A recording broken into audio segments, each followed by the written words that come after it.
Quando a gente fala em ano novo, inevitavelmente temos de pensar na economia global. E quando a gente fala em economia global, temos de pensar nos dois países que pautam tendências de consumo, apresentam novas tecnologias e influenciam o ritmo da inflação no resto do mundo. Eu estou falando de China e Estados Unidos. Vamos começar com a China.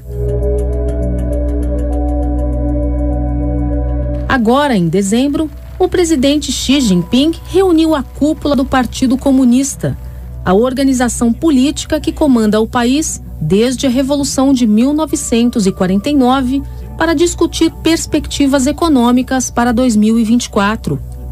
A conclusão do encontro foi de que, em 2023, a China, de novo, apresentou uma forte recuperação das perdas impostas pela pandemia e, segundo o governo, a economia nacional entrou em uma nova fase.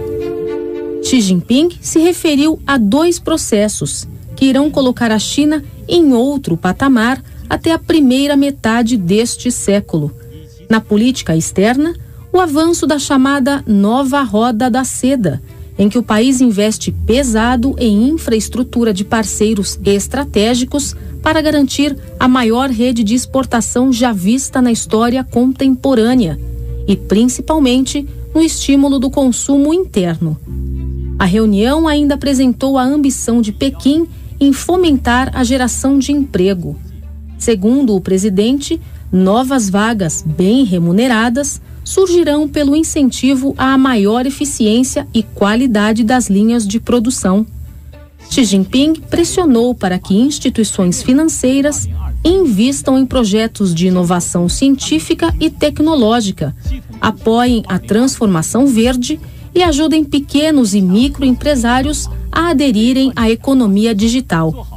Quem explica melhor os objetivos do governo chinês para 2024 é o professor do INSPER, Roberto Dumas, um especialista em economia asiática. Em entrevista ao Jovem Pan Internacional, Dumas explica como as expectativas de crescimento da China podem impactar os negócios no Brasil, especialmente nos setores de minério e agropecuária. Eu acho que a China vai continuar crescendo, obviamente ela cresce o quanto ela quiser, mas o Xi Jinping tem uma política de desalavancar a economia.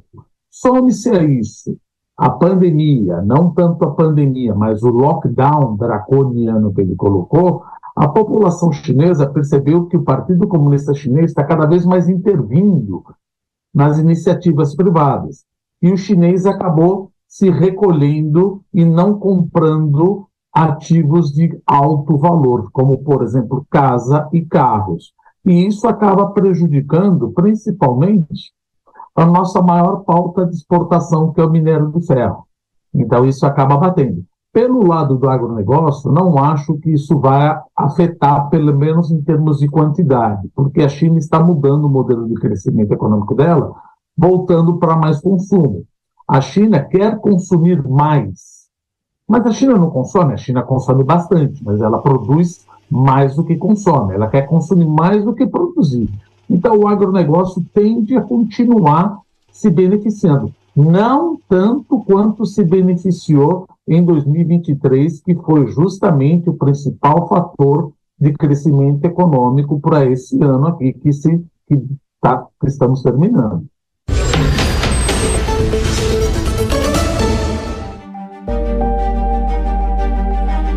O tabuleiro geopolítico tem mudado.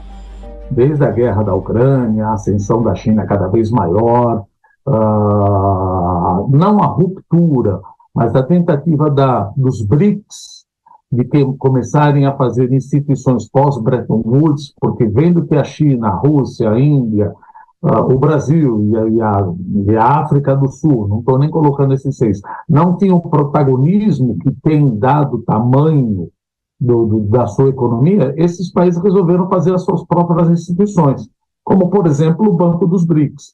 Então, nós estamos vendo um mundo cada vez mais multipolarizado. E tem um problema aí, se você me permite. O problema é que com a guerra da Ucrânia, com a guerra de Israel, percebendo que depois da guerra da Ucrânia, Putin acabou cerceando a distribuição de gás. O preço do gás subiu e, dada a pandemia, e dado também o cenário cada vez mais conflituoso entre Estados Unidos e China, vários países, inclusive Estados Unidos e outros, eles estão abandonando a forma como a globalização era feita na década de 90. Vai acabar a globalização? Não, de jeito nenhum, não vai acabar a globalização. Mas ao invés de fazer offshore, comprar tão longe como na China, alguns países estão preferindo fazer nearshore, próximo de casa. Veja o México, o peso mexicano apreciando. E também friendshore, daqueles que você pode confiar, como você não deveria ter confiado no fornecimento do gás do Putin. E também onshore, em casa. Ora, se você fazia numa maneira de maximizar o teu lucro e comprar em lugares como a China, onde era o mais barato, e agora você quer fazer um pouco em casa, comprar mais perto de casa e de amigos, muito provavelmente a inflação vai ficar um pouquinho mais teimosa, porque eu não estou comprando mais no lugar absolutamente mais barato que existe na face da Terra. Eu estou procurando evitar comprar na China para não ficar tão dependente da China e também não ficar tão dependente da Rússia e não ficar tão dependente de um país só. Essa diversificação da globalização se acaba comprando ou até mesmo fazendo em casa produtos, serviços, etc., que no final das contas não seriam tão baratos quanto preconizado pelas vantagens comparativas. Ou seja, é mais barato eu comprar na China, é verdade, mas ela é muito longe. E às vezes ela pode colocar sanção na minha cabeça. Se ela vai colocar sanção na minha cabeça, eu prefiro produzir um pouco em casa e comprar alguém de quem eu gosto. Eu tenho certeza que não vai entrar em guerra, por exemplo, com Taiwan. Isso transforma o quê? Olha como impacta a economia do mundo e a economia do Brasil. Sabendo que a inflação vai ficar um pouco mais pegajosa, grudenta, as taxas de juros do mundo vão ficar por mais tempo elevadas. E taxa de juros por mais tempo elevada leva um menor crescimento mundial. E o Brasil faz parte desse panorama aí. Com crescimento mundial menor, menores exportações, eventualmente, do Brasil. A maior economia do mundo, a dos Estados Unidos, cresceu menos que o esperado no final de 2023, mas está longe de ser classificada como preocupante. Os dados, ainda não consolidados do segundo semestre, sugerem que a economia americana seguiu impulsionada pelo próprio consumo, além de fatores como investimentos privados, exportações e gastos públicos. A manutenção das taxas de consumo, apoiada pela solidez do mercado de trabalho, ajudou os Estados Unidos a evitarem uma recessão, apesar das previsões de um agravamento da situação econômica, quando o Federal Reserve, o Banco Central americano, subiu as taxas de juros para combater a inflação. A consultoria High Frequency Economics espera, por exemplo, que o crescimento desacelere substancialmente à medida que os efeitos das altas nas taxas de juros se ampliem, o que deve conter os gastos dos lares e pesar sobre o produto interno bruto.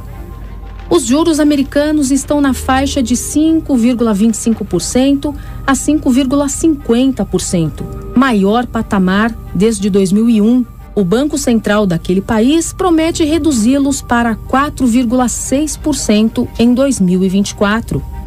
Nós também consultamos o professor Roberto Dumas a respeito das perspectivas econômicas para o ano que vem nos Estados Unidos. Pelo menos das discussões do Federal Reserve, o presidente do Federal Reserve, Jerome Powell, deixa a gente entender que essas taxas de juros 5,5% a 5,75%, 5,25% a 5,5% vão continuar pelo menos até julho e agosto.